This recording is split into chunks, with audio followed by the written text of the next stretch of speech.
नथुराम गोडसेने गांधीला मारण्याचे कोणते कारण न्यायालयात सांगितले व नथुराम गोडसेने गांधीजींना का मारलं?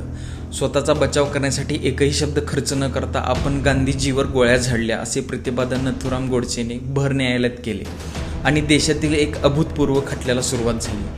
हत्या का केली या प्रश्नाला उत्तर देताना नथुराम गोडसेंनी सांगितलं की अशा गुन्हेगाराला म्हणजे गांधींना कायद्याच्या चौकटीत आणता येईल अशी कोणतीही कायदेशीर यंत्रणा नव्हती आणि म्हणूनच मी गांधीजीवर गोळ्या झाडण्याचा अवलंब केला, कारण माझ्यासाठी तो एकमेव उपाय होता. खरं तर हा कोल्ड ब्लडेड मर्डर होता.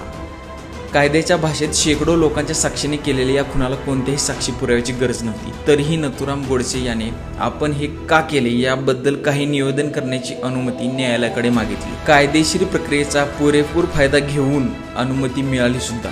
गोडसेंचं अंतिम विधान होतं जे अजूनही असंपादित आहे. 13 जानेवारी 1948 रोजी मला कळाले की